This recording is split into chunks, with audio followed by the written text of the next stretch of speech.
1, 2, 3, 4, 5, 6, 7, 8, 9, 10, 11, 12. I've got no sound at all. I've got no sound at all. This is not working. Live from Derbyshire, this is the Sunday Lunch Show with Brent Poland, and you are listening live. Hi there, and hopefully you should be able to hear me. Some thumbs up would be lovely if you can hear me. If you can't, hello everybody, are you there? Shouting into the ether. But welcome to our show. Today we'll talk about technology, the future, and whether we have a future, because in the future, technology might be able to take over. This is Teachers Talk Radio, and you are listening live. Tune in live at ttradio.org or join in the conversation by downloading the Podbean app and following Teachers Talk Radio. Hashtag TT Radio. Yeah, well, if we're asking the question, will technology take over? Does it? Because we're just, hopefully now you've been joined us, we're just reconfiguring the show, switched on to Brent's often trusted laptop. It's like, feels like the modern technology has failed. So let me get this straight. Your posh, top of the range laptop versus my beat down gaming laptop that's got, it's old and decrepit. So sometimes the old and decrepit technology has just defeated the brand new spanking technology, which is a complete play on exactly what we're doing today.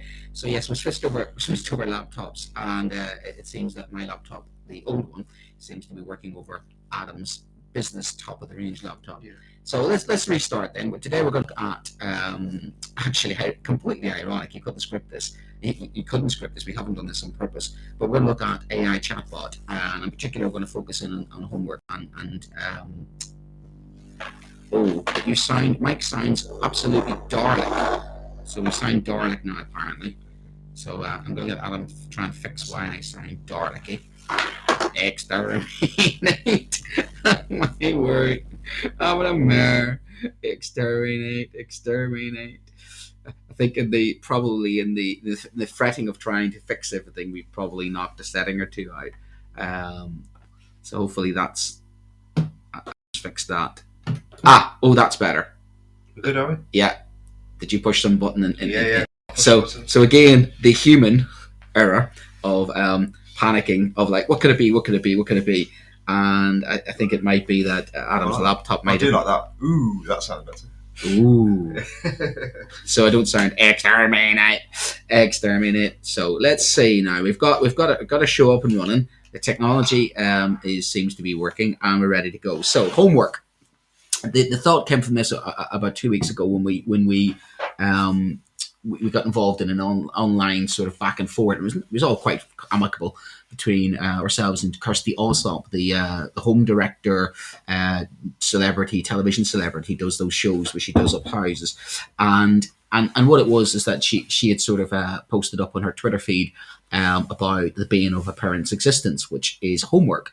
And she, resented it and felt that, it was just robbing children of their childhood, and it was the eternal struggle of which then Adam, of course, being a parent of slightly older children, he would say it's a bane of his life. And equally, I know I've got my 7-year-old, and I'm looking at their phonics homework, and I'm looking at their homework going and having that fight now again. So I can see that a lot of parents out there have this, especially after COVID, when they saw all the stuff that the children are doing at school. That's very different to what they were taught at school, which brought us on to this concept for this show today, which is to explore two things, really. We want to have a look at the concept of homework, and we will separate primary and secondary because there is, I think, a distinction between primary, secondary, and even next level stage, even university level, when it comes to homework. So there's the nuance of that. And then also we want to explore this chatbot AI, also the other ways of working, the concept of the classroom of the future. And not even just the classroom of the future, the teaching of the future, because part of me starts to worry about our own profession, whether the technology is going to replace us. And we've seen this again during the likes of the pandemic, where you had your lessons online, your remote learning. And even this week with obviously the industrial action, schools went straight away into remote learning. And I think there are advantages to it, and I think there are disadvantages to it. So today I'm going to make the case for homework. I think I'm definitely on team homework, even though I know it's not going to make me popular with some parents. I think homework's an essential part of the toolkit of learning. But I would say that because I'm intrinsically motivated. I've always loved learning, and I've always been that kind of kid that would go off and read just for the sake of it, do stuff for the sake of it. So I'm kind of the converted anyway, so to speak. And because I'm involved in education and I have the kind of value set of knowing the impact that learning has on children, I think I'm a very, I wouldn't say biased, but I would say what I think I'm going to say. What's your thoughts on that? It's just interesting, kind of, because we had this back from Kirsty straight away about that. Obviously, this is more nuanced than just a binary yes or no. My thoughts of it are yes, but only if it's very, very well thought through, structured, and it's not homework by numbers essentially. There's lots. Obviously, a lot of teachers put under pressure to set homework, and there's loads of apps out there. We were talking in the week, weren't we, about things like Homework Satchel, School Satchel, I think it's called. You had one which was called, I can't quite remember what you said. With Satchel One, we now set homework through Go for Schools, which I don't prefer. I preferred Satchel because I was able to create resources, put them on there, and year on year just pull them through and then recycle them and then add to them. And I was able to drop in a lot of my huge PowerPoints and a lot of my online resources or podcasts. The memory on it was really, really good. So I was able to almost practically set half my scheme of work and send it home to the children. So it's a really good platform. But unbeknownst to me, my senior management decided to change their homework policy and not consult. I wasn't very happy about that because I'm kind of tired sometimes of investing in something and you go, great, we've got all this new, we'll invest in this. And no sooner have you gone on and created these bespoke resources that somebody comes along and says, sorry, we're not doing that any longer because of cost, because of we're not buying into this technology. And over the years, there has been so many platforms that we've had that I think to myself that this was the latest thing, and some things stick and some things don't stick. And you trace it all the way through, but then it's like, I suppose I was saying to you before, it's like me having my lessons on a floppy disk. I still think there's a cupboard somewhere where I have my lessons on a floppy disk. So we've got a couple of people who've born with us today, and thank you for entering the room. We've got Tom Rogers here, the legend himself. We've got Jenny.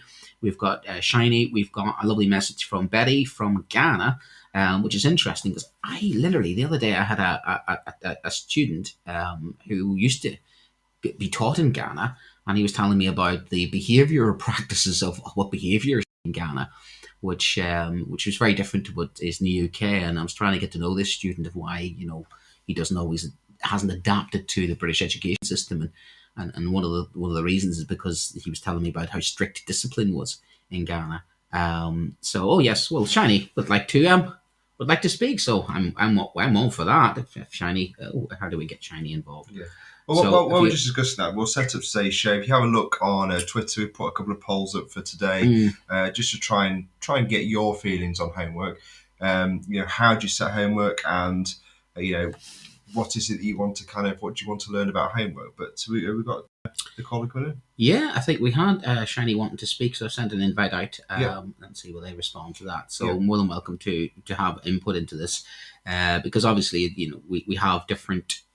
Everybody's got different opinions on homework. Everybody's got different sort of things about it and different experiences of it. And I suppose I have the parent hat on, I have the teacher hat on. I've got part of me which is the leave the kids alone, let them learn in their own time, versus actually structured homework is important. So I do find the conflict. I have the internal conflict a lot, where I do think to myself that I'd like to be new and modern and go, homework doesn't matter. But the other side of it, part of me is like, no, actually, we do need it for intrinsic motivation for children. We do need to get them up and running into the real world where they have to do work. And even though they might like it sometimes, it is part of recall. It is part of being able to then take some ownership and responsibility. Because I think one of my bugbears at the moment is that we teachers work really hard. There's expectations on us, but I think a lot of our students don't have the same work ethic. And I think what we'll come on to when we talk about the likes of the chatbot and stuff, it's a bit like copying and pasting off Wikipedia. I think a lot of our kids have got very good and very adept at doing a task so quickly that I don't believe they process. I think they functionally do the task but they don't do the deeper thinking. They don't do they don't connect with the learning. They don't see the intrinsic value of it. It's like everything else. They've done it. They've ticked the box. They've moved on.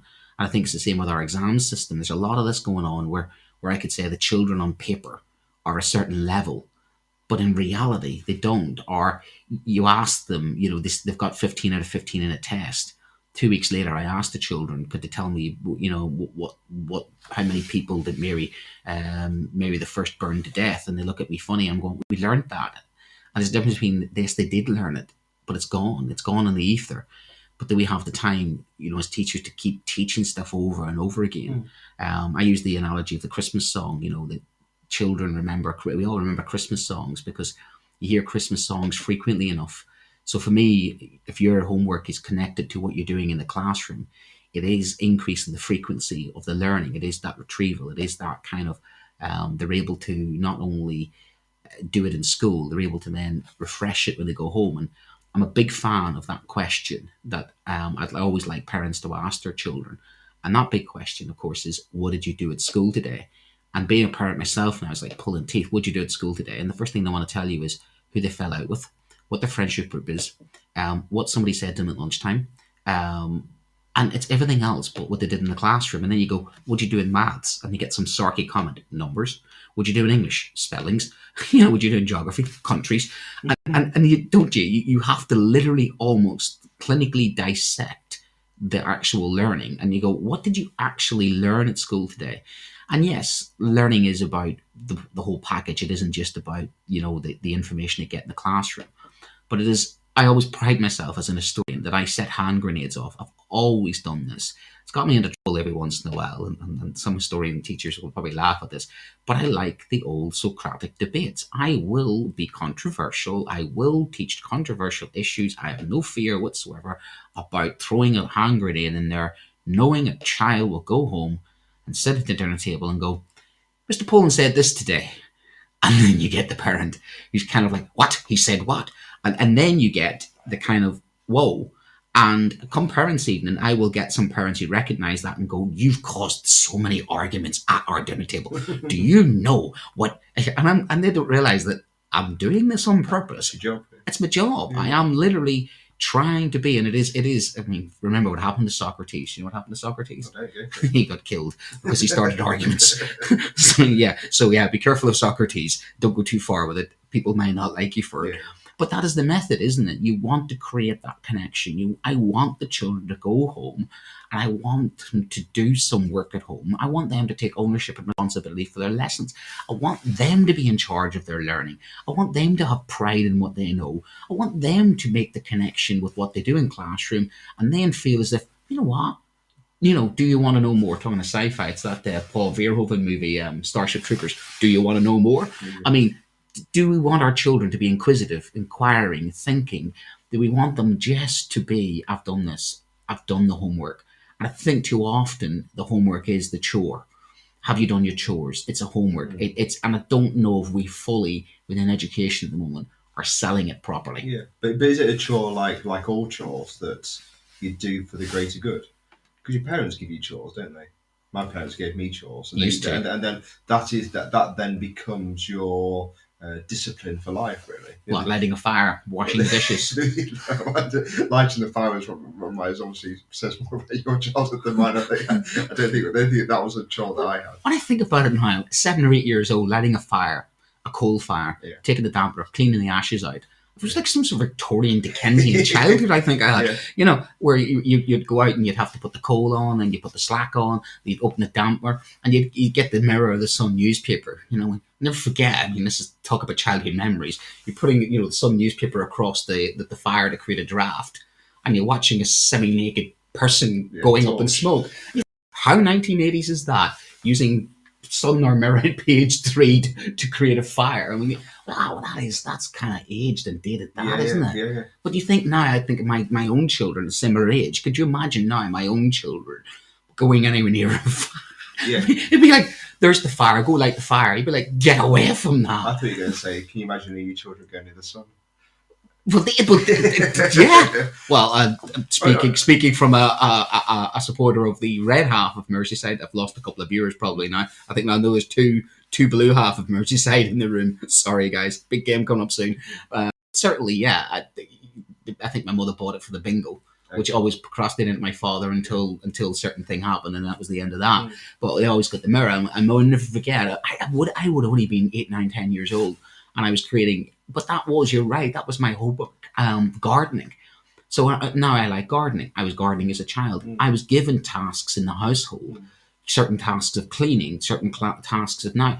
And I look at my own children now, and I don't ask them to do something. It's the same with the kids in the classroom, isn't it? I mean, you sensed the tension in the house today when you walked in, because I'd asked my daughter to wash up, and then literally go on to do homework. So that was a major conflict, because I think she managed to do one plate in about 5 minutes, because that's the general practice, is to try and make it last as long as possible. Just then someone takes over, or what's the theory of doing something really badly so you don't get asked again? Marriage. that's the general idea. And then it's all happening. Yeah. What's the theory of doing something badly and being a husband? I wasn't expecting you to say that. I was thinking more of kind of day-to-day kind of duties. But the opposite is true. I may never forget my deputy. I had teachers to come up to me, and I used to give me jobs to do.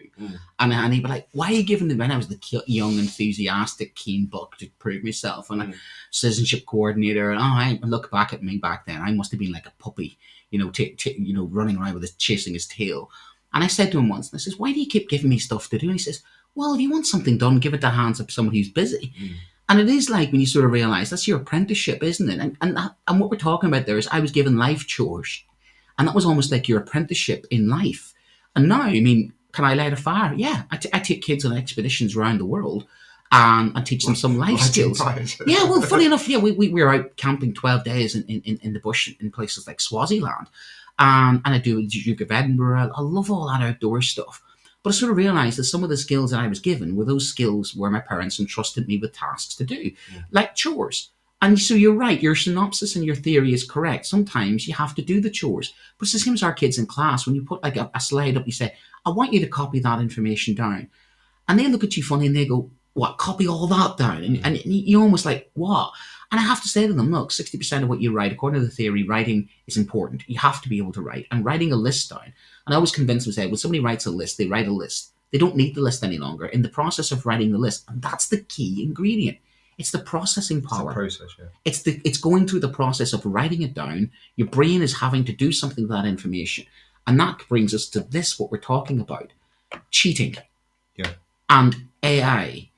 And any sort of quickly doing something without the deeper thought, without the processing, is the risk of what's happening, and is the risk of the technology. We've kind of known this is coming ever since we've been able to see the internet. Well, let's see if we can do. I've got Chat's GPT open. I think you've never really kind of seen it work. You are breaking my Chat GTP virginity today. You know. Okay. Wow. Okay. So. I wish I'd kind of brought you flowers or something then, or made this a bit special if I knew this was the case. So, give me something. Do you tell me something that you've set for homework recently? And I'll put it in. Let's see how quickly, if I was one of your students. Let's go top end. So you got A level.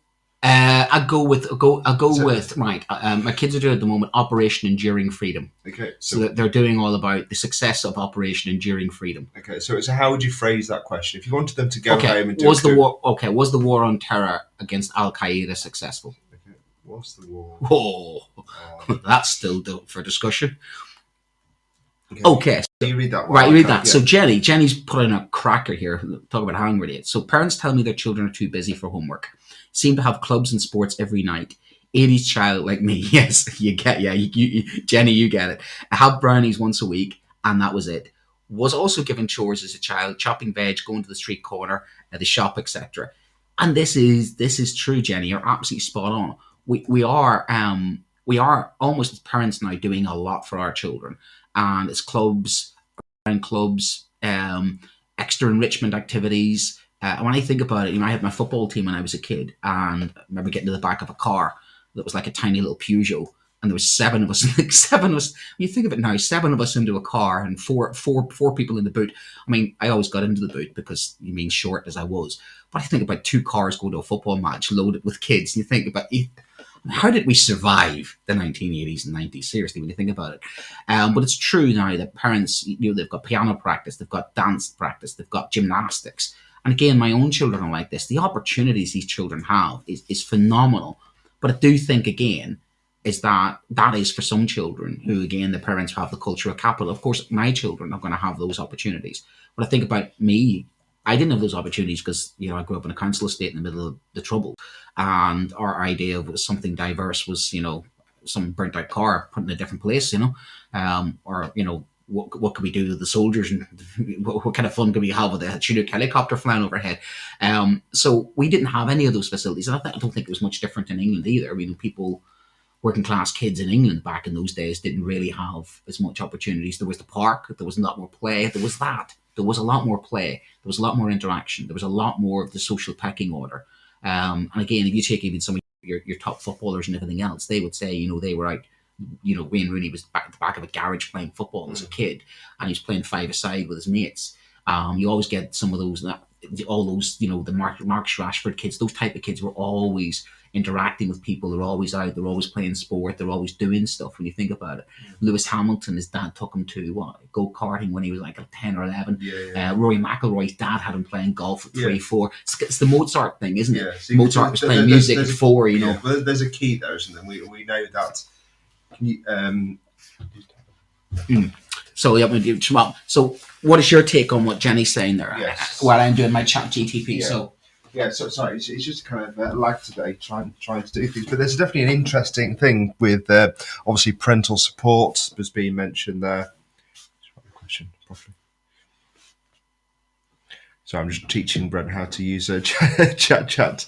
They just put it in there. So put the full question in that box. So the full question goes in. So was the war on terror against Al Qaeda successful?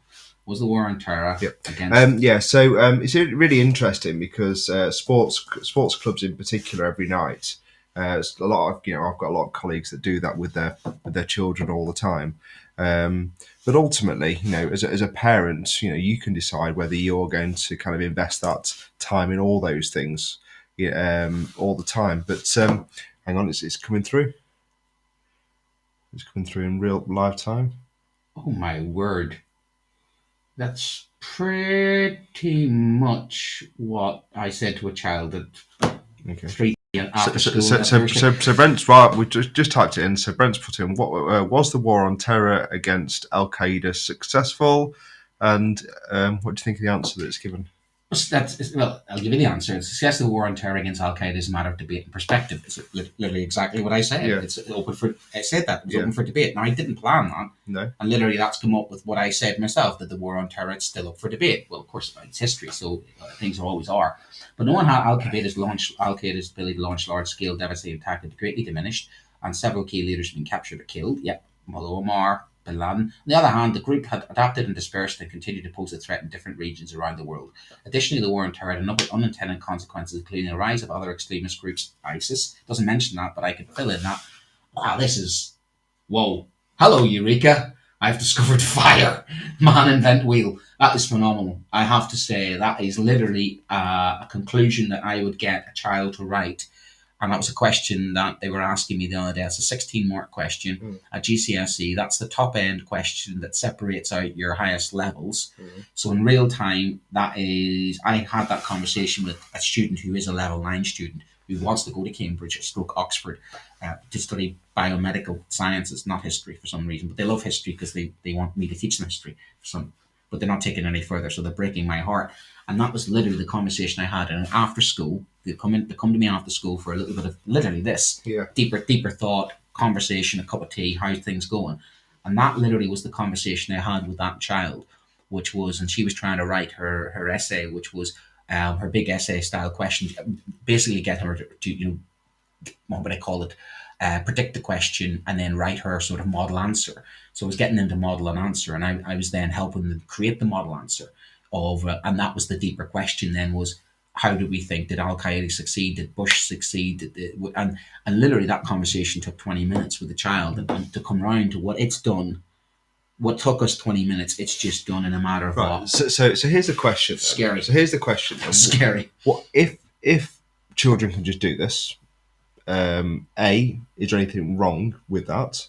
And B, kind of what do we then need to do as teachers? Because they can just grab that. Now, I don't think, in terms of what we were saying earlier about our role, we still need to do some teaching there, don't we? Because they can't just grab that. I mean, they could literally, in terms of, it depends how the homework was set. If that was set as homework and they've just copied and pasted it in and the teacher ticks it and moves on. But that child wouldn't have had that 20-minute conversation with me. That is only rich. It would only be rich enough for that child to access and understand the nuance in it. I mean, you notice what I was able to do there is that I didn't read that out word for word. I inserted in some of the more specific details, and I'll read it back again. So what I'll do is I will evaluate this by improving it. I'll read out its version, and then I will read out how I would improve upon that, because it's a good start. But that's the thing; it's a good start. It's a skeleton. It's a good time saver, but it's not. It doesn't have the ability to pull in, I think, the level of expertise that someone like I has. So watch. It says the success of the war on terror against Al Qaeda is a matter of debate and perspective. I would say I'd improve that by saying the success of war on terror against Al Qaeda is a matter of debate and perspective, and it depends on your interpretation as the success and failure against its original criteria of defeating global terrorism. So that's how I'd improve that. Al Qaeda's ability to launch large-scale devastating attacks have been greatly diminished. This is true. America was never attacked after 9/11. I'd add that in. Several key leaders, I would then add in Mullah Omar, Osama bin Laden, were captured or killed. And then it goes on the other hand, and that is very clever, because we always teach our children to use on the other hand. And on the other hand is your balancing act, and the other hand is the however, which shows balance. So that is brilliant that it's done that, because that's one of the key skills we teach our children to use that phrase. On the other hand, the group has adapted and dispersed. That's true. I would again add into that it is adapted and dispersed using modern technology and diversified. And it continues to pose a threat in different regions. I wouldn't use different regions. I would have said it continues to pose a threat in Arab regions, as particularly Syria and Iraq. So again, it's given me words like different regions. I would want my student to be that more specific, if that makes sense, around the world. Additionally, the war on terror had a number of unintended consequences. That's beautiful. That's perfect, because I have taught them what unintended consequences, that's the causality, including the rise of other extremist groups. But again, it gives you the rise of other extremist groups. I would therefore be saying, actually, it morphed into ISIL or ISIS and destabilization of countries like Iraq and Afghanistan. That's excellent, because that's literally 101. So if a student handed that up to me, what I've just gone and done there is I would have said that that's a good piece of work. But to make it better, I would have wanted more specific factual knowledge rather than using the big... So here's a question. Could you use that? Could you literally say to kids, almost acknowledge the fact that they could use this software and could, inverted commas, cheat? So as a homework, you could set, here's something that Chat GPT has done. Evaluate. I want you to improve on it. Yeah. So therefore, you're basically taking the thunder away from them. You're basically saying, hey kids, I know you're going to cheat. You're acknowledging that. However, I'm saying to you, this isn't good enough. So here's what you'll get from the software. What I want you to do is to interpret that or to do something else with it. And therefore, that has to be unique. And that is the essence of what we do. We had Mr. Metacognition on there the other week, is that humans have to create that time, that conversation I had. And that's why that question was obviously in my head, because that very high functioning student asked me a very deep question, which challenged her and challenged me. And that connection then between the student to the teacher was made very, very clear then. And what also was clear is that she went off and thought about it, but I also went off and thought about it. And that's the engagement. Chatbot didn't do that. There's no emotional connection between, hello, chatbot. No, there's no emotional connection between me and chatbot here. Yeah, it's not a chat room. It doesn't have, but equally it doesn't have that smile on her face when after 20 minutes her teacher spent that time. Yeah. But remember, she came after school along with other students to have that experience of engaging with a teacher. I didn't ask. That's homework. Now that I didn't set that as homework. I leave it as optional. They come and they get a hot chocolate, a cup of tea, and why I do that is sometimes just to have a conversation with them to make that emotional connection. But this child decided that they wanted to do a bit of work while also having this deep conversation. Something was bugging them, like, did they defeat the war? Did the war on terror get won? And I tell you, it got Orwellian because her and I were then discussing the war on terror. Well, actually, sir, war is terror and terror is war. Could you ever defeat a war on terror? And I says, well, it's like war on drugs. I mean, it's like a war on anything. These politicians make these statements like that. And that, again, drove us off to a slightly different direction. So the chatbot, that's very good. I have to say, I'm very impressed with it. But you don't get that engagement. You don't get that connection. But is that any different to how I would have used kind of Encarta? Or how someone before that would have gone to the library and got a book and copied a block of text? Is there any kind of key difference with this software and something else? That's easier. Yeah. And the problem with that is that... Well, it's easier because we now know how to do... our skill set has changed, hasn't it? Right, but this question I can dissect because I have the ability to dissect it because I know what unintended consequences are. Yeah. If you give this to a child, I equate this to when a child copied and pasted it off Wikipedia. And I used to get this with homework about 10 years ago. We stopped doing. I used to get the children to do research activities and come in and they create a montage or they create stuff at home. And I used to say in a geography exam, a geography homework, I'd say go and find out about a country. And I used to get a kid coming in, and what they'd do is they'd have the hotel entry. And it's like, oh, thanks very much for telling me how much this country's would cost to visit. So we used to get designed a safari leaflet for South Africa. And before you know it, some of the kids, and I will be gender specific, it was usually the boys lastminute.com, of which, well, I would be the same. The teacher's giving me this leaflet to go off and find out about South Africa. What have I gone and done? Right click, left click, job done, copy and paste. And the thing was, they didn't even think about it that much. They just did it. And when I was having this conversation about this actual thing today, and I told the kids about chatbot, year 8s, I said, there's this chatbot thing that can do your homework for you. There's a boy sitting in the front row, and he just smiled. And I was literally having a conversation with them about the Industrial Revolution, because what I was trying to do is say, during the Industrial Revolution, you had the Luddites who turn around and says, let's break up these machines. And this is where my train of thought went. Let's break up these machines because they're going to destroy our work. Because, we're not going to be labor intensive any longer. These machines are doing the work of how many people? Of course, people feared that, and they went, and we had the societal change. Yeah.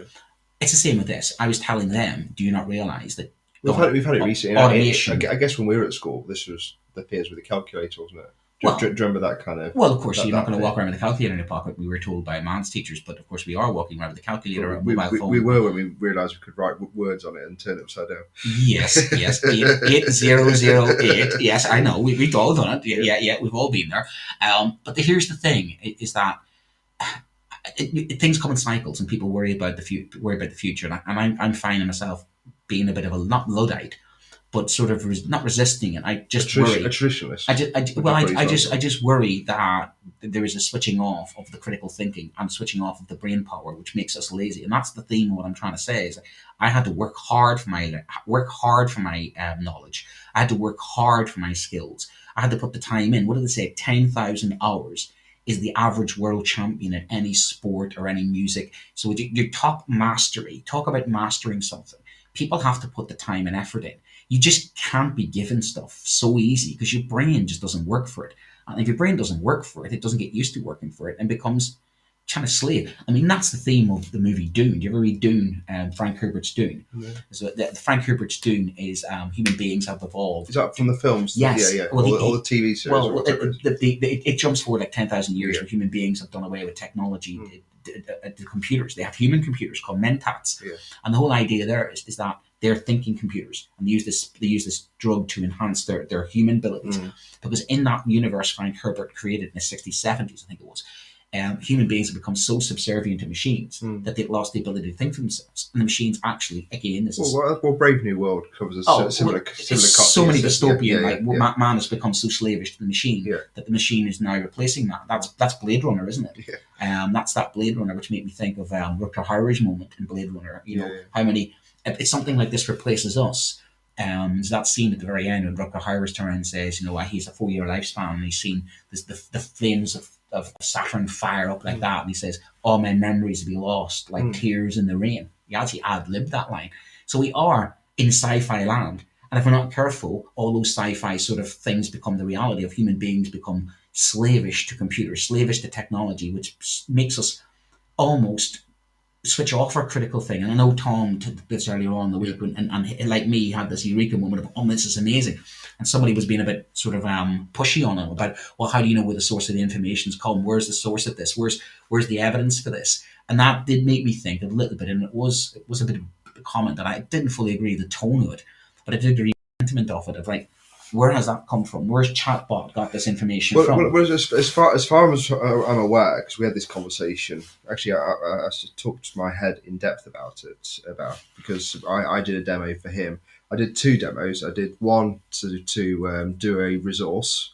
So I took a transcript from a YouTube video and said, chatbot, make me 10 multiple choice questions. So I did it from a kind of teaching resource point of view.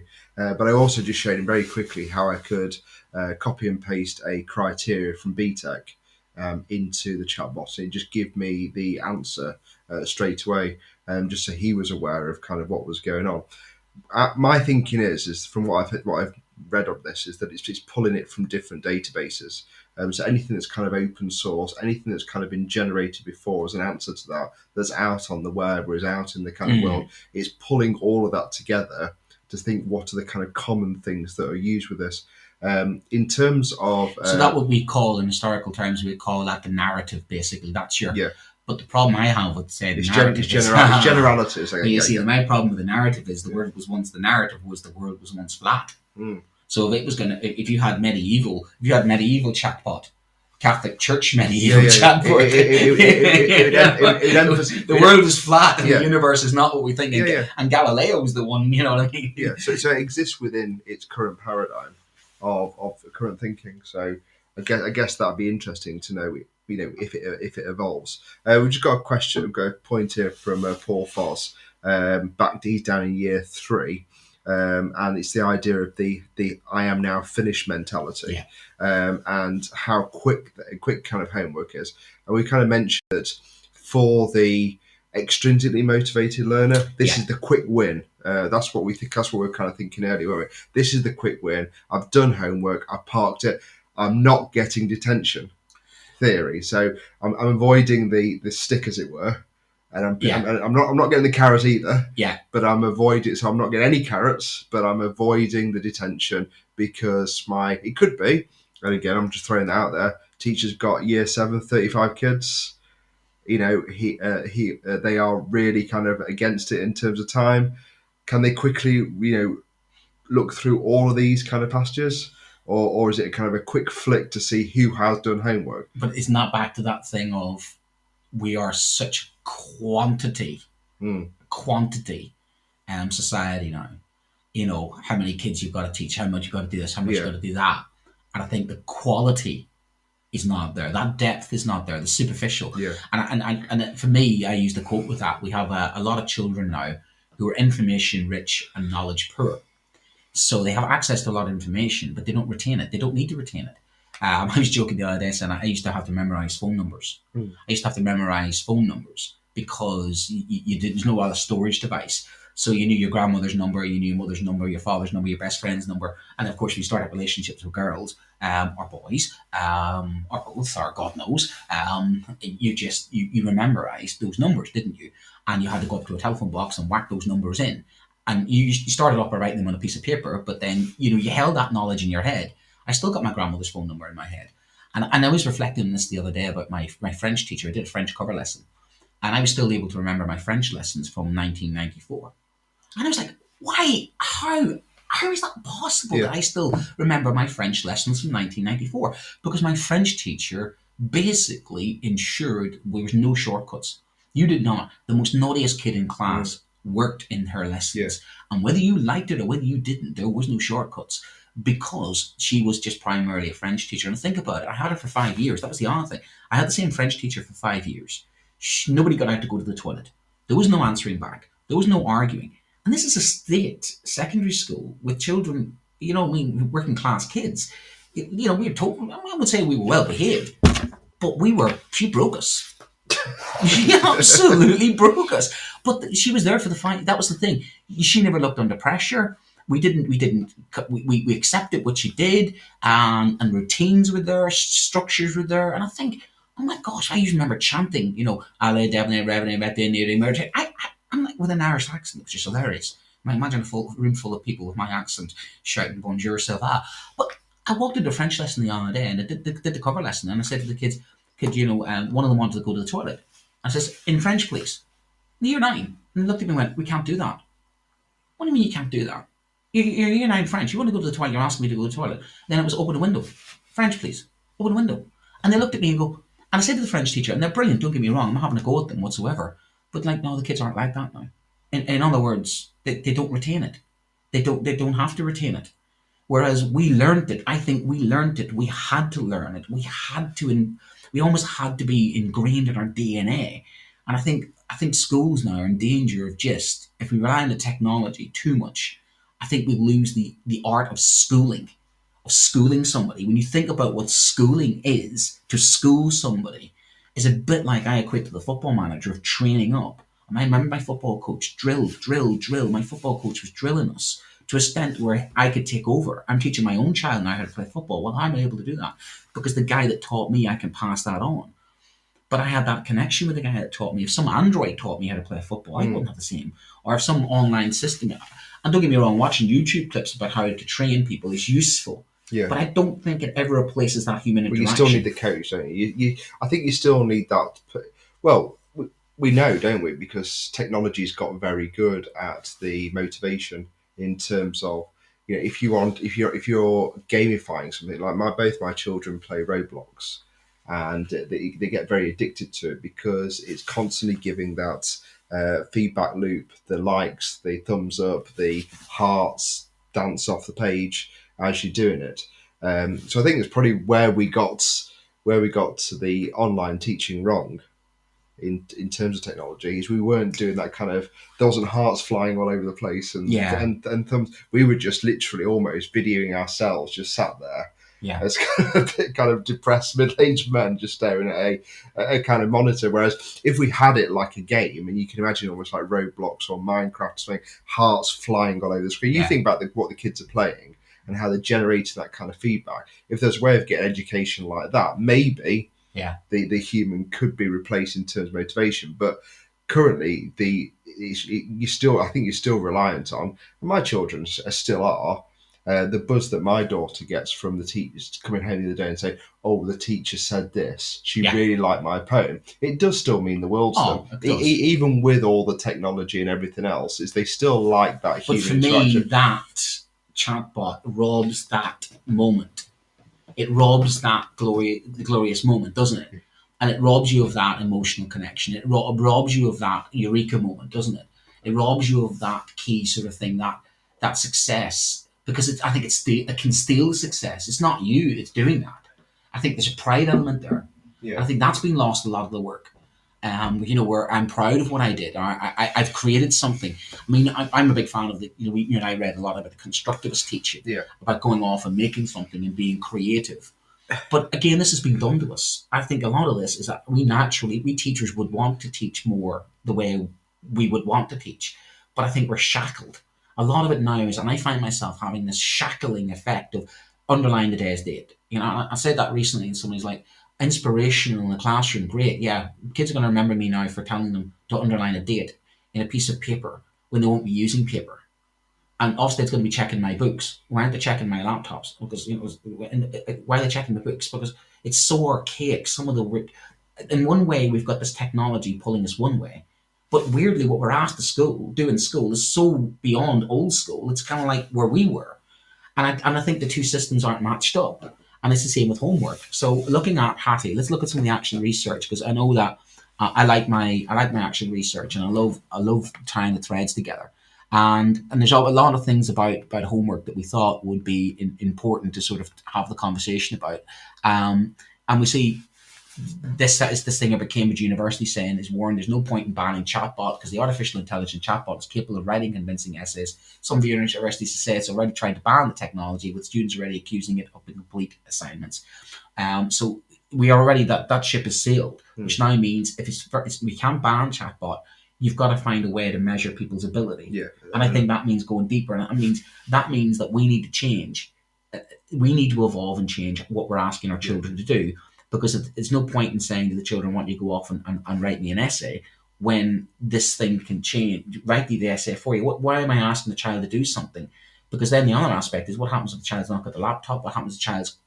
The ship is sailed, is what I'm saying. Do you think the worry for me, though, is the kind of knee-jerk reaction is to say, let's ban coursework, for example, because therefore we can't trust it. So we end up back to this exam thing again, which we know is a problem already. We should never ban coursework. What we could have done with coursework is we could have done we did the control conditions. So we used to have the control conditions coursework, where you had a kind of hybrid of... There was coursework that was done in class under control conditions, and I remember it was the hardest thing in the world. Well, loads do it. I mean, I do control for Unit 2, Unit 6, Unit 7 for BTEC Business. OCR, iMedia, Creative iMedia as well, that teach also has very kind of strict controls in terms of they can't do work from home, it has to be done in the classroom. There's strict rules on referencing and plagiarism and that type of thing. So it does already exist. So turn it in, don't you? All assignments have to be done. Well, actually, the chatbot have actually released Chat GPT have actually released an app that can check how human.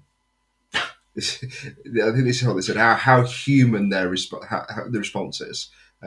So if it's too generated or too robotic, it will flag. But you can only do it at like 1,000 words. So you couldn't do like a whole assignment or a whole dissertation on that. But we're talking kind of way out here. But I think the general theme was: does it feed into the extrinsic, get out of the way, job done, tick the box, homework? Yeah. And how kind of worried are teachers, or how worried are you about that, really?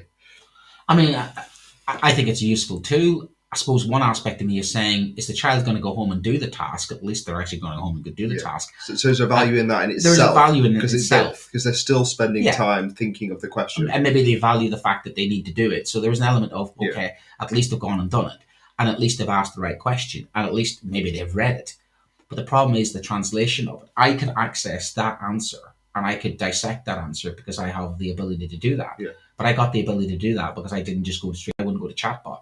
I'd be cross-referencing that information with other information. In fact, why I was able to do that is because I used my own existing knowledge. Like it's what I do with sources, what I said to the children. Yeah. When I give them sources straight off, sometimes they can't access those sources because they've got no knowledge. Yeah. And one of the reasons why we historians give the students sources is a test of their knowledge. They can do two ways to do it. They've got good knowledge and they can dissect the source using their knowledge. Yeah. Or the other way is that the source itself becomes the sort of the signpost to locking in their knowledge. That makes sense. I can extract knowledge from a source and then figure things out, or I can go the other way, or I can bounce off my knowledge off the source to ascertain its kind of its impartiality, it's what context it is. But what happens when a child is looking at a source and they've got no knowledge? Yeah, but with respect, you're already in, as that concept flow theory said, you're already in flow, aren't you? Oh, of course. You're already kind of converted. You're already kind of motivated in the sense of doing this. So let's rewind. What do you think made you motivated to continue on this path of self-discovery? Curiosity. Where does that come from then? But that came from early childhood. That came from that kind of again, watching documentaries, asking questions, being curious, constantly inquiring. Yeah. And I think that's where it comes from. It comes from that ability. But also, I want to know more. I like knowing more. I like sharing knowledge. I like the interaction. At the dinner table, I've hypothesized this. I got interaction at the dinner table from parents, although working class, had opinions. Yeah. Oh my, they still have. My dad's been to the University of Life. He's got a PhD in no allness, honest to goodness. But that's the difference. Is that my dad? I had that ability. But the two parents sitting there at the dinner table going, I'll never forget watching the news, watching current affairs programs. And I was thinking about that recently. My children watch whatever they want to watch on television. I didn't get to choose that. I was subjected to whatever was on television. It was the Cook Report. I mean, why have my children watching the Cook Report now? Or, Panorama at 7 or 8 years old? or talking about, and this I had a child said to me recently, and he came up, 13 years old, and went, "Sir, tell me what's going on with Armenia and Nagorno-Karabakh." And I swear, Almighty God, I nearly got the pom poms out and did a cheerleader stance, because there's a child that's come to me who's watching what's going on in the world and is asking a question. Yeah. And for me, that's the key thing. That's the sage aspect of, you want my wisdom. Yeah. And I think that's the thing. I wanted to be wise. I wanted to know more. I was curious. Yeah. And I think that's been knocked out of our children a little bit. I think but now that's it's functional, it's job done, tick a box, move on. But that was encouraged by your parents at home. So let's say your parents, for lots of reasons, couldn't do that. They don't feel they have the knowledge to do that. They've got some issues themselves. They're, as we know from a lot of parents, they might be within the gig economy. They're working all the hours God sends. A child, unfortunately, is moved from uncles to aunties just for childcare. Here's another question then. Does homework replace that, or can it replace that for children who don't have that cultural capital at home, for whatever reason? Yes, if to a certain extent, if they actually go and do the task. Yeah. But the problem might be is that child is less likely to do that task, because that child is probably less likely to see the value in that task, and that child is most likely not to have the structure and organisation and routines in place to do that. Okay, so therefore, if we had a homework club for those children, does that become homework, or does it just become an extension of learning at a school? So therefore, they never really do the independence themselves. Correct. And therefore, schools can do that. Wraparound care. Yeah. You can replace the parent to a certain extent, which some schools are becoming, the surrogate parent. Because primary schools were saying that recently, weren't they? Does that extend? They're doing more. Yeah. Just to get back to homework. Is that extending the lesson, or is that actually homework? Because if we're looking at homework and we're thinking about homework, is that thing of making you an independent, curious person, is moving the lesson to the library or to the pastoral office, wherever you want to do your extended time.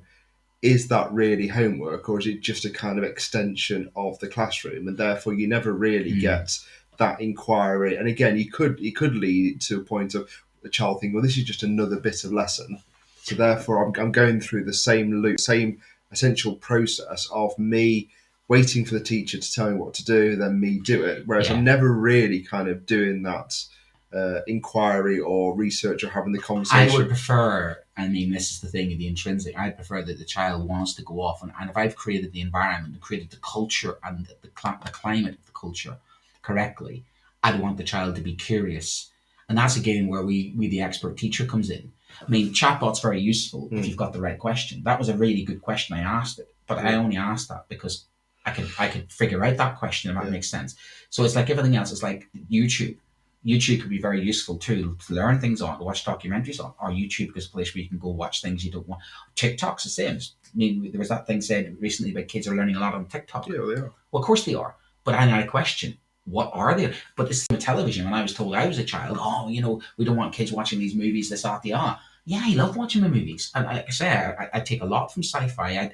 And that's the thing. I didn't watch a movie just to be entertained. I watch a movie sometimes because I wanted to think about it. Of course, yeah. And I think about that now. And again, it's kind of the code word hidden within things. But again, I was maybe trained to have that because I didn't just watch the movie. I remember sitting in my grandmother's house. Everybody talked all the way through movies in our household. Is that true? Nobody sat there silently. There was always a commentary. Well, it was interesting, kind of the other night, because my youngest daughter's now guides.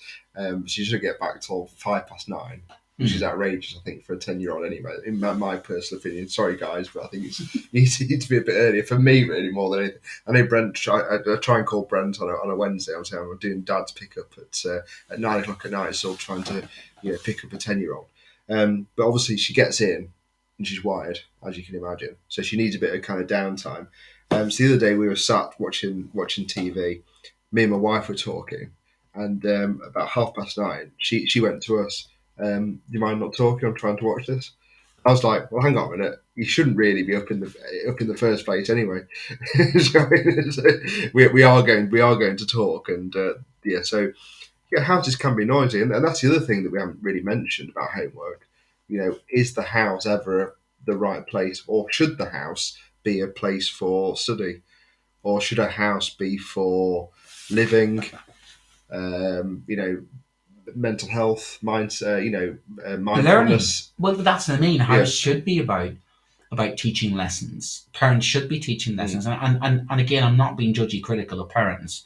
I mean, I had two good parents who took it as their responsibility. Their take was, they do their bit. The schools do their bit. Yeah. And I'm quite lucky in that aspect. I mean, I might have been economically poor, this but family rich. It is a teacher versus parent. No, chat. but we understand that. But society has changed and evolved, Yeah. and some of that is positive, and some of it is very positive, and some of it is extremely negative. And I think the time aspect, and again, COVID, I think what we saw during COVID was parents had to sit down with children and actually engage and have a conversation.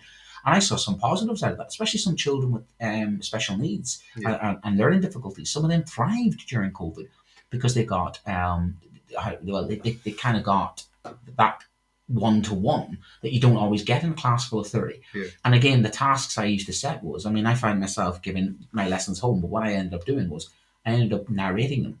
So I ended up putting audio notes on my PowerPoints. So I'd give the kids a PowerPoint, I'd put an audio note, a PowerPoint, an audio note, PowerPoint, audio note. Yeah. I started doing podcasts. And an interesting thing is I realised some of the kids listened to my podcasts. And again, it was one of the students said to me the other day, and I was doing a one-to-one session, doing a catch-up session. And he genuinely, and I was about to say, let's all do this.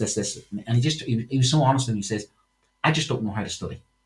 And I says, what do you mean? He goes, too many distractions. And he actually admitted he came behind after school to go to this catch-up session with me because he wanted the one-to-one time. Yeah. And that's the thing that was more important to him. So I chucked out the window the exam technique and everything else and just had a conversation for 45 minutes. How do you feel? What's wrong with your learning? Why is it you can't study? Okay, there's too many distractions at home. Where would you want to study? I'm coming here to be able to study because I know if I'm here, I can do the work. And then I sort of realised that this child is surrounded by so many different things going on that there isn't that setup for them, that they are kind of competing against the modern world. And therefore he's admitting that the modern world is winning and him focusing on his learning is coming secondary. And I says, well, what's the problem with that? And I drilled down to it. He was told when he was younger that his stats were really good and he was going to have high GCSEs. And I think to myself, what we've created there is a student who doesn't think they're clever enough because by some criteria measured when he was 10 years old, he was expected to do really well and then constantly told you should be doing better than you really were. I think what happened really is that student lost his motivation, not his ability to learn, but has kind of lost his motivation. And that's the thing, is that I sort of thought myself was he needed what AI couldn't do. AI can't sit down and diagnose and have the one-to-one human thing, or equally change the plan. Others might have stuck to the plan what I was going to do in this catch-up session, but I felt it was more important to drill into, diagnose the issue, find out what's going wrong. And as he walked out of the classroom, there's a big smile on his face because he's offloaded. He's had that opportunity, but that only came about because that was homework. He didn't have to. He volunteered. Yeah. He didn't do it. So he stayed behind after school and he volunteered to stay behind after school. So that's, for me, that's classified as homework. He was willing to stay behind and have a conversation with his teacher and help. But that's also an admission that he himself is admitting that he wants to study. He wants to do well. He just doesn't know how. Yeah. And again, because of the world we live in now, he's sort of, nobody sat down and says, here's how to study. Here's how to learn. Do we ever actually tell students how to do homework? No. We organically assume they're going to figure it out. Yeah, brilliant. So, Mark, we're going to have a break for the news and have a quick brew, Brent. I know you're kind of keen on your tea. So we've tried a tweet from Mark Tweets, which is he's saying, axe homework.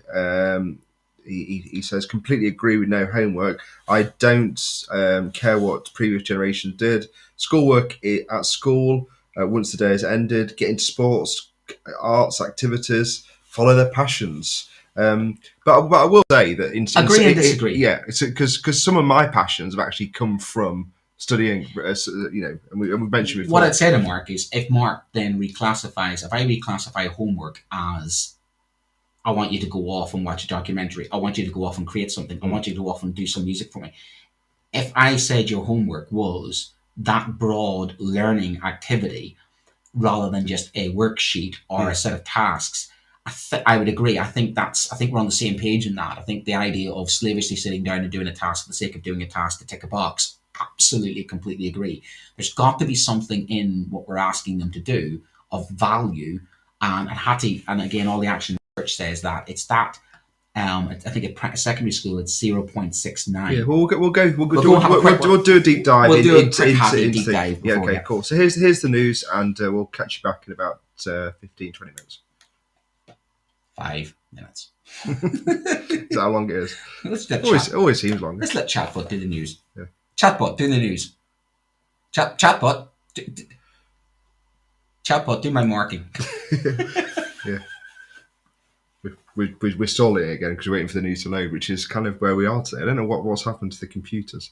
Maybe this is when Brent's computer fails. Go on, news. You've got this. Is it started? We can do this. But if not, while we're kind of just waiting for the... Well, in the news this week... You're going to do the whole news. There was a strike. What? There was a strike. Also in the news this week, we have... education is not as good as it should be, and two middle-aged guys don't want to do their homework. Yeah. I mean, two middle-aged guys try and find their way through a radio show without. Has anyone noticed? Just while we're waiting for the news, because here's a point that I think you were just trying to make about. Is the branding just wrong? Is homework branding wrong? Is that the problem? Because I know at my previous school we had a whole debate about. Do we call it out of hours learning, out of school learning, homework? What should it be called? Because it has homework just got a bad press, so that's therefore it should be called something else. Anyway, I think the thing is it's that sort of that heart sink moment of school for school, home for home. And I think it's about learning. I think we call it extra learning opportunities, enrichment activities, which is what Mark Tweets was saying. I'm all for enrichment. Again, during COVID, there was the whole thing about the government saying the schools were closed. And like, whoa, does that mean learning stopped? Absolutely not. And like we were saying, it's the very start. I learned a lot from the chores as a child. I learned a lot from adults, from being asked to do adult tasks that were now I wouldn't ask my own children to do. And I think we rob our children. I think that's it. We rob our children of opportunities to learn because we only think the learning happens at school. And I think there's that responsibility of I'm the gatekeeper of the children's learning. And again, it goes back to this idea of the child doesn't do well, teachers to blame. Actually, the child must take responsibility and ownership. It's my brain, it's my future, it's my learning activities. I think there's a little bit of we must imbue the children with that responsibility. Better yourself. And that's really what it is. Go off and better yourself. Do you want to be a better learner? Do you want to get a better job? Do you want to enjoy what you do? I think we've got to get them to buy in. So you're right about the marketing. If you turn around and say, I want you to do homework, it's not as good as turn around and saying, I want you to go off and create something. I want you to go off and find something out. Yeah. And there's got to be that tasks that we have to set have to be meaningful. They have to be bought into. They have to want to invest the time. And that's what that boy was saying to me is there's so many other things out there competing for their time. Why would they invest the time in doing something where they don't think there's any value to it? And it's the same goes for the classroom tasks. If our tasks are so meaningless and so soulless and so lack of it's chatbot, GTP, I'm just asking a question rather than asking it the right question.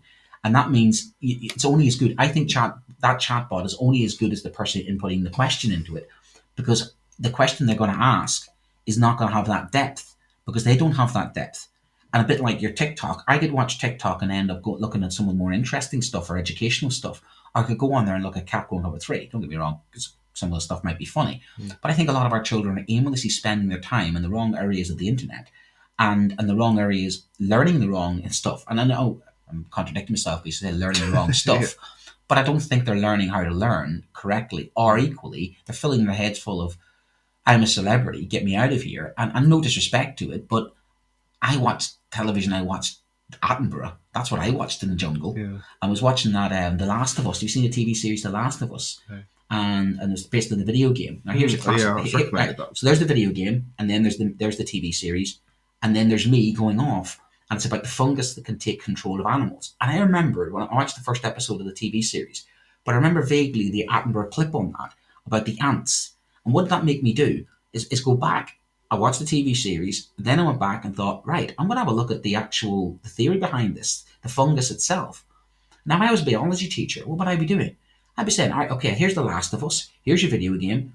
Here's the TV series, and here's the actual science that justifies it. This fungus actually takes control of animals, and it's said. And there's even an environmental message in there, and that's the difference. I went deeper, and then my wife and I watched it. But you're pulling in lots of interests Exactly. from around you. But that's the question, isn't it? How do you get to that point? Because then you want the children to be curious. You want them to do the thinking. It's the thinking. We need them to process, to think, and the technology. It's robbing them sometimes of the thinking, and that worries me from an Orwellian point of view. That worries me about the world we're inheriting, the world we're creating, because then your critical thinking, it's the critical thinking aspect that really concerns me, that we're not creating a generation full of children who critically think. We're creating a generation of people who look for information as quick as possible, get the job done, move on.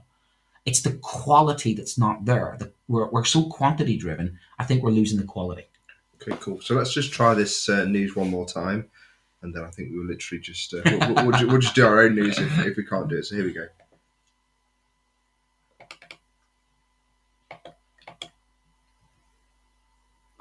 No. Well. Oh well. We'll apologise. We'll try. I'll try and reload it. Yeah. So let's think about kind of how is there a word that we could give homework in terms of branding? Extra learning. I think it's learning opportunity. I think learning opportunity. It's a learning opportunity. And that's what it is, because it's got to be an opportunity to go off and enrich. I think enrichment, learning opportunity. I think you've got to then phrase it as something curiously. And I think some of the best homeworks I've given it is who do you think you are? And I stopped doing it. I'll tell you why I stopped doing it. I was told to stop doing it because I was told my homework was potentially discriminating against some children because those children didn't have the ability to go off and search on the internet. So I'll tell you the homework I did, and I'll tell you why I thought it was a good homework, but then I resent the fact that I can't do it any longer. So you take your surname, Spence. Do you know what your surname means? Yeah. What does it mean? I don't know. You don't know what your surname means? No. Well, I know the kind of the origins of it in terms of its link. It's genealogy. Okay, what's my surname mean? No idea. Son of Little Paul in Gaelic. Paul is Irish for Gaelic, son of Little Paul. So I used to present to the kids all their staff members. So we've got a staff member called Mr. Warden who guards, Thompson, son of Tom. And I go around the classroom, and I've got so good at this. I look at the kids' names before they come in. So could you do mine? Yeah. Spence, of course, it's Anglo-Saxon. It's from Spencer. It's a derivative of Spencer. Okay. Spencer. It's a posh name. I thought it was like a Gaelic link because it was Scottish. Well, that's understand with the Scottish. The Scottish are split into three. You've got the Anglo-Saxon Scottish, the Celtic Scottish, and then of course you've got the Viking Scottish. I guess this is the lesson that you're going to bring in. Oh, because that's what I did. Yeah. And it's all within the confines. They're learning about how Britain is a multicultural country, how the Celts, the Vikings, the Anglo-Saxons, the Normans, and everything else. Yeah. So what I do is I used to set the piece of work of who do you think you are based on the TV series. Who do you think you are? And I'll go around the class and I look at some children's name and go, Anderson, son of Anders. Samson, son of son. And you get O'Neill. Your father's probably grandfather's from Ulster somewhere. The O'Neills are from the County Tyrone. And sometimes I get it so right, the kid's face just drops and go, that's my granddad you're talking about. Fitzgerald. Well, the Fitzgeralds are from around the Dublin area. They're Anglo-Norman. And I'd have a bank of names. And literally, I'd always have a little check of the register beforehand. Yeah. And have a little check. Some I knew, some I wouldn't go. Anglo-Saxon derivative, Norman derivative. And it would be always the variation. The Anglo-Saxon, Norman, Celt. Yeah. And then, of course, you'd have some diverse names coming from other parts of the world. And sometimes I'd even know them. You know, some names like Filipino names, etc., or Spanish names. And you'd be able to, because it's a Catholic school, you'd have some of the Italian names. And I'd go, what's your Italian name mean in Italian? And they'd go, I don't know. What do you mean you don't know? You're walking around with your surname and you don't know what it is. So what I do is I drop the hand grenade in there of like, you're walking around with a name, you don't know who you are, you want me to teach you history of the world, well, how about you find out about yourself? Let's find your own journey first. And the curiosity that generated was unreal. But it was the fact that the kids were looking at me going like, tell me about me. And I'm like, it's his ownership, isn't it? Of course. So but then, this is ownership, isn't it? I'm looking at a girl who's like, really tall for her age, and her surname is Anderson, and I'm going, well, hello, Scandinavia. You know what I'm saying? And again, I could walk around and go, Irish ancestry. How can you tell? look, come on, your surname's Fitzpatrick, you know what I mean? And I know your mum. I see her at church every Sunday. I see her at church every Sunday. You know what I mean? Your dad's was an altar boy. You're a Catholic family. There's a good possibility you're from an Irish background. And that's the thing, is that then I set them off with a who do you think you are? And what that used to generate was phenomenal. They'd be bringing in medals from granddad. They'd be bringing in, they'd be telling me some of the stories, and I used to get them present. So I used to have like 3 lessons, and I used to say, right, I want you now to tell me all about your family. Oh my word, the parents, the grandparents were involved. It was the show and tell. Yeah, so it's basically the show and tell It was from show primary and school. tell. Yeah, those first things. I had Yeah, to stop doing it. Yeah. Because some children haven't got access to the internet. We don't want to do homework that way. And I was talked out of it. Because it was, you can't do that any longer. You've got to stick to your scheme of work, blah, blah, blah, blah. Oh, why did I ever I think you could do it at the beginning of the year. What I've done is I've cascaded it down to primary school and said, okay, can my local partner primary schools, I give them that scheme of work and says, look, I've got to speed up my scheme of work to get these things done. I'm under instructions when being told that's the stuff that you're meant to do at primary anyway, because it's Celts and Romans and Vikings and all the rest of it. So I basically cascaded it down and handed it over to, ironically, I handed it over to a person who's going to teach it in year 6 in the local primary school, who's actually an ex-pupil of mine. Okay. So it's kind of like my disciple. So, he's now got that. So, but the thing now is I'm able to turn around to the kids and say, when you did who do you think you are? And that's it. They go, yeah, we did that at primary school. And I'm thinking, because I'm the one that came up with the idea. But that was the whole beautiful thing about it, was it set them off into a journey that they were invested in, that they saw some value in. And it was also, the key to it was, the parents got involved.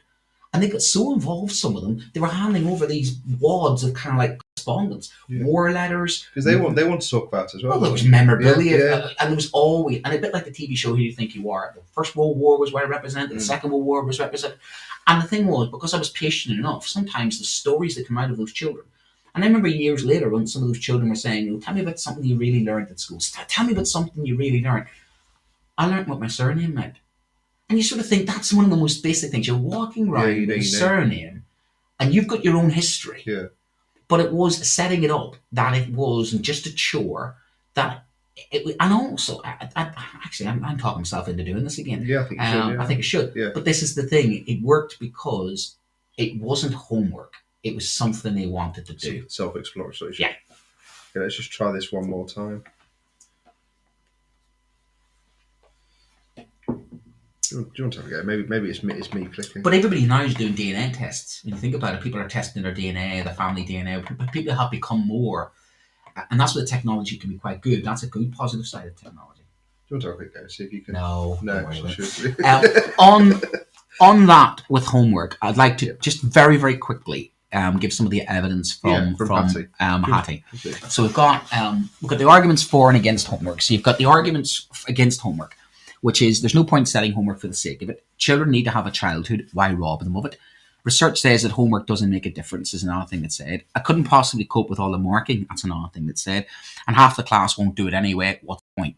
So the rebuttal of that is that homework could always be an integral part of the learning process if it's properly included. It's possible for us to do a lot of homework and engage in other activities, but the homework shouldn't be that onerous.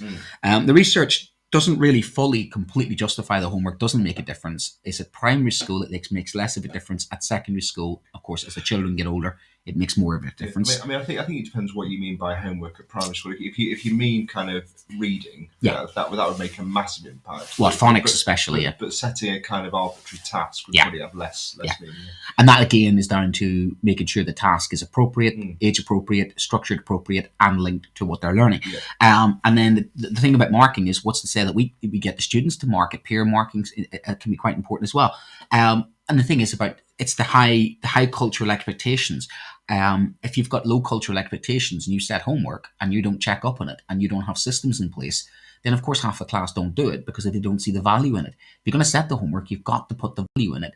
You've got to say this is worth doing. Otherwise, you're setting the signal out of this is not something we're buying into. So how often have you been in this position where start of the year, SLT say we're going to be crap on homework?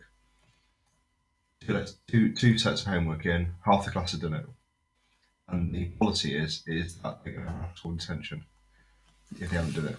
That's too extrinsic motivate. That's the stick. That's the stick. So we go straight to. Yeah. So hang on a minute. So let's say 3 weeks in, we've still got half the class not doing it. What do you think the teacher should do at that point?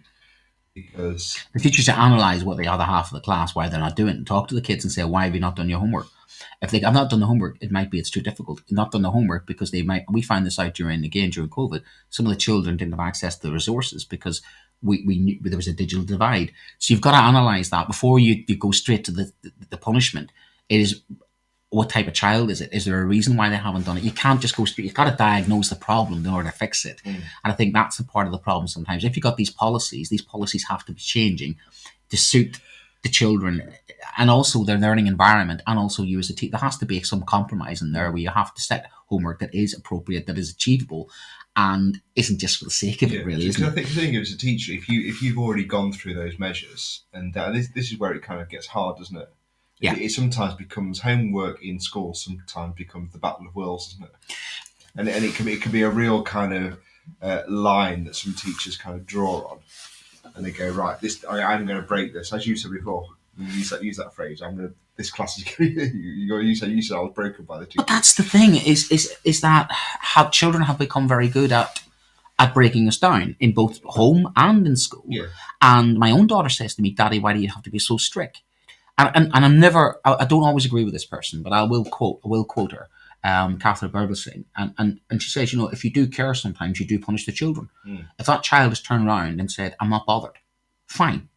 I'm gonna have to say to you how important this is, and I'm sorry I'm gonna have to punish you. I don't want to punish you, but it's connected to behaviour policy. Sometimes to punish the child is the kindest thing, because they have to know the consequences of their actions, and they have to understand that learning is not arbitrary. If they don't learn, there are consequences to not learning. And I think we don't always explain that to children, that they're in a race to learn as much as possible, to gain as many skills as possible for their life.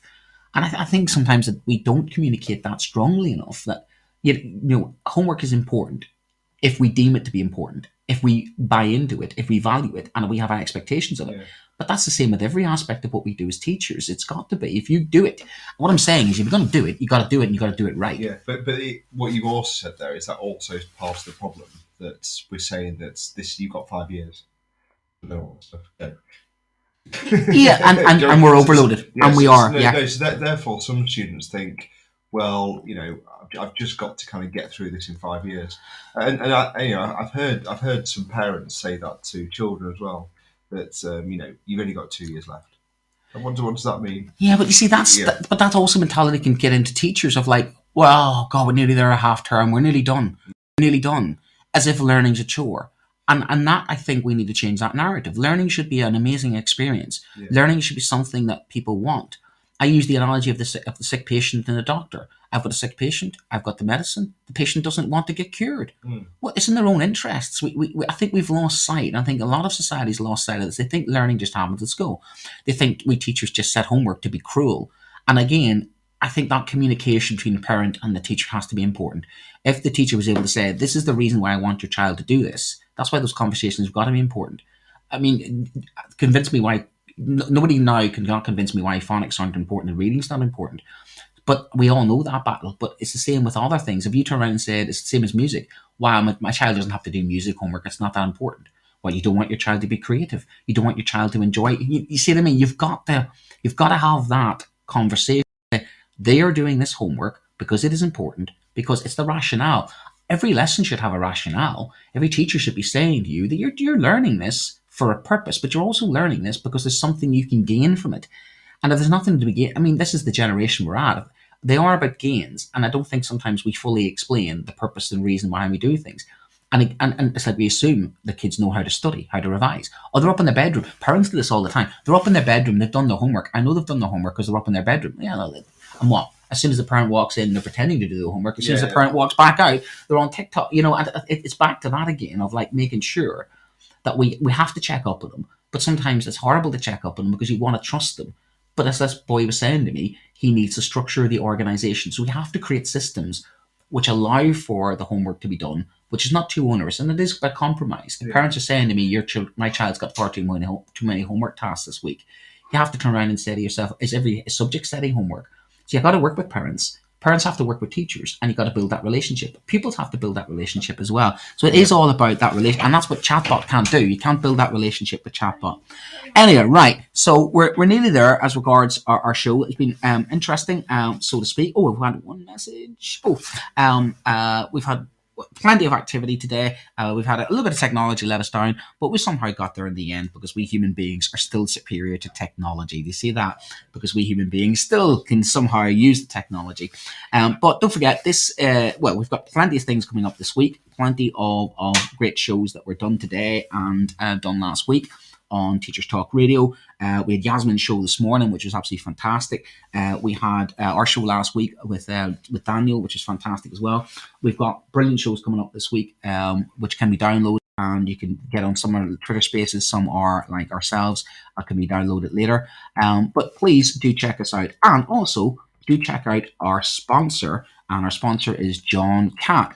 And John Catt Educational is our partner, and they are a leading publisher of books, directories, and educational guides and magazines, which is specifically aimed at forward-thinking schools of the UK and beyond. So please check out their new releases at johncattbookshop.com. And just having a look at some of those, one that took my eye was Toxic Schools and How to Avoid Them and How to Leave Them. Which really look good, yeah. I could do with that about 3 years ago. You could, yeah. So Head and Woodley's Critical Important Action Research, I love action research, in the growing field of education is investigation of the effect of working on toxic schools and teacher mental health and well-being. And she uses the experience of 4 teachers and looking at their experiences across some toxic schools. So that, I think, would be very, very relevant for what's happening with recruitment and retention. Also, this one's released on the 3rd of February, which has been released by Catherine Lee, and that it's quite interesting, this one, Pretend Schools and Section 28.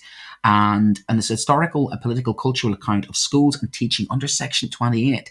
And that's been quite insightful when you consider the current debate around the trans debate, and people are sort of thinking that's in isolation. I think that'd be very interesting. I want to have a look at that because I want to look at, what must have been like to be a teacher during that time and have the kind of, the one hand, shackled by a government edict that you probably, didn't agree with, and trying to find some sort of middle ground. I've been a sex education coordinator in a Catholic school, and tell me, that's not a minefield to walk, and I successfully walked it. So it's tricky, isn't it? As educators, we walk the minefield of trying to make sure we service the children in the society we service, but also we're under pressure sometimes to sort of service different masters. But that would be an interesting one to have a real look at it, and from a historical point of view. And it's set between 1998 and 2003. Wow. And that's when you and I started. Well, 2004 was my PGCE. 2003 was mine. Yeah. Wow. So actually, Section 28. It is amazing because we've done this about like the change in legislation around homosexuality. Yeah. And you realise sometimes how late that was. In terms it's unbelievable, really. Well, tell me about the legislation about smacking. There's legislation about caning. I was caned at school. Physically caned at school. It's hilarious when I say that to the children I'm teaching. They're like, "You're really strict, sir." And I'm like, "You've got no idea." What's just abusive? And they're like, a child the other day was like, "Please don't shout at me." I'm like, "You think that's shouting? Yeah. You really think that's shouting? That's on a 4.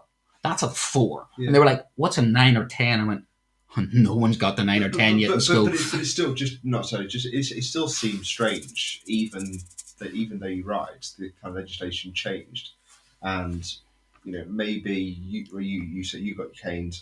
It was certainly in the mentality of the teachers that I had that they were rough, shall we say? Even if they weren't, they're quite prepared to grab and move you to the side.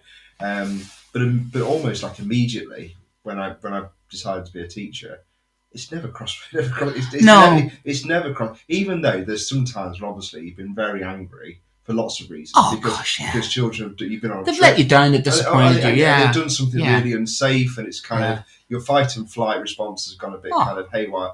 But the thought of physically hurting. But the thought of having a child physically humiliated in front of the class.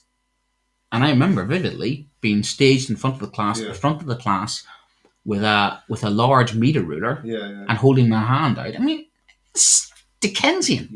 Absolutely. And I tell you what it did. It didn't sort my behaviour problems out. It made me more defiant. Yeah. Because it made me go, right, fine, that's how you want to play it. Fine, I'll play it that way. Yeah, because they've hardened you as well, haven't they? Really? Like physically and... Well, yeah, but don't get me wrong. Emotionally, it hurt. But it hurt. Particularly, the worst part of it was the expectation of it. The actual physical hit you in the hand. It's fine. We've all had that playing a game of football, and the ball's been kicked at you, and you're like in a cold winter's day, and you're the goalkeeper. Yeah, it's that feeling. You know what I mean? I'm pretty hardy enough to say I've played rough sports, and I like my extreme sports. So it's not the physical pain that was the problem for me. It was the look on the headmaster's face. Headmaster, not head teacher, master. He was a master as well. And I always equated him to like Darth Vader. The guy had like, as soon as he walked in there, it was like, he had this bubble around him. He had this sort of persona where you were, afraid. And I often think, I've had to say to myself, you don't want children to be afraid of you. You want them to respect you. But that was ruled through fear, and that was very wrong. And again, we're at the back end of that. That was our educational system. And the sort of thing, I think I'm not saying we've gone too far. I think it is right that we do not. And some people out there in society think that that's why things have gone soft, because caning never harmed anybody. And I think, all right, nice one. You go on ahead. And they could probably think national service is the way forward. And who am I to argue that? There are people out there, that's their opinion. But having gone through that system as a teacher now, I would resign rather than physically harm a child.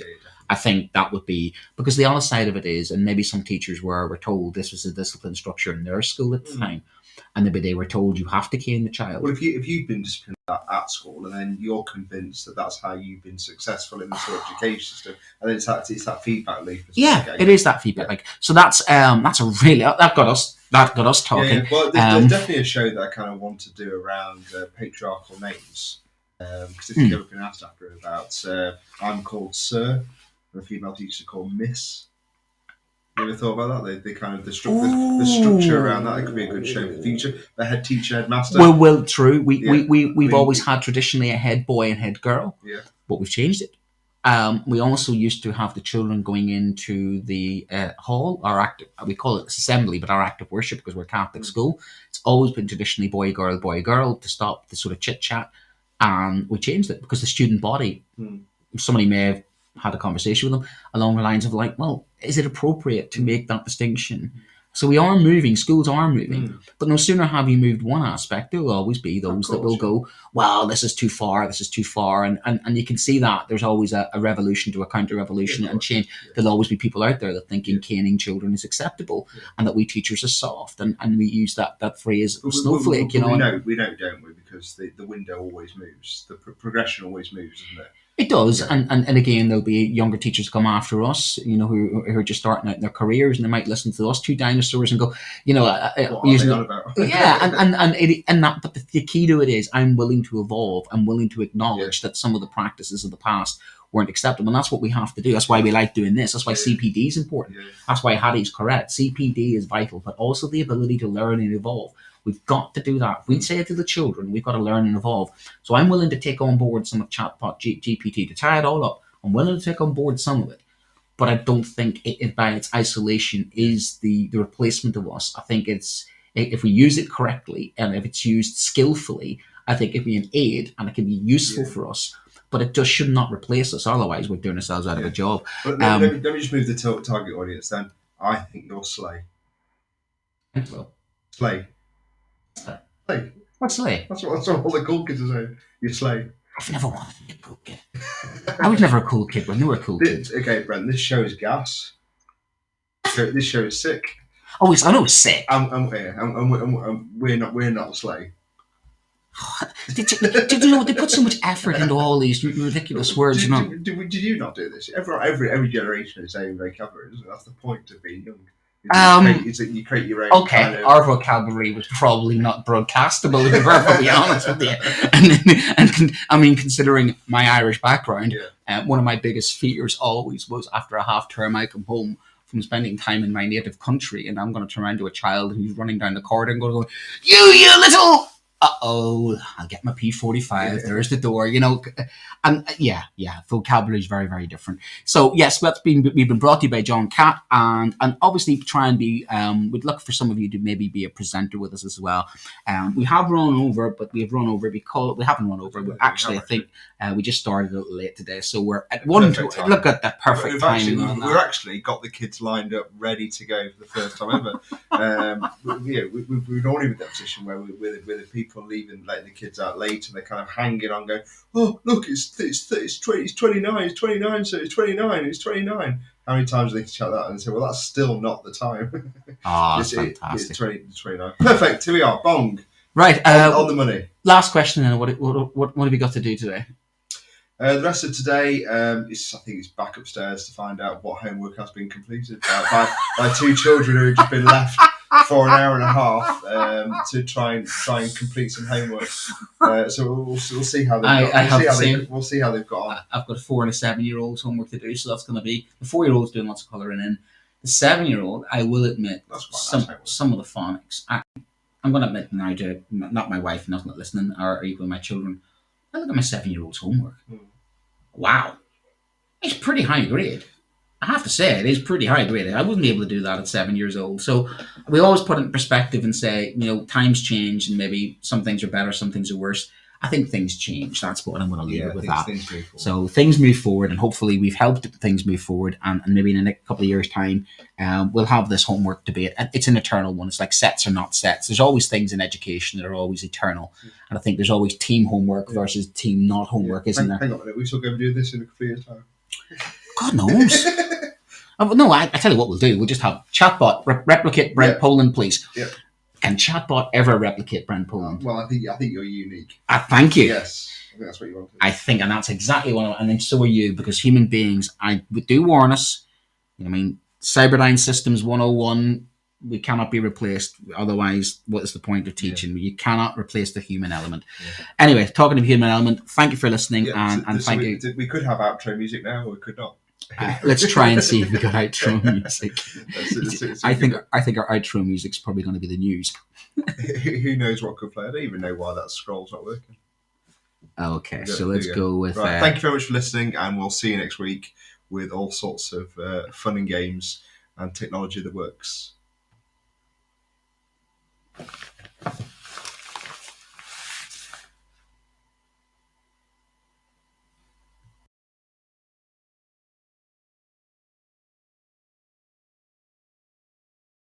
The outro music is not working. This has been a production of Teachers Talk Radio with me, Brent Poland, Adam Spence. And me, Adam Spence. Goodbye. Thank you. Goodbye.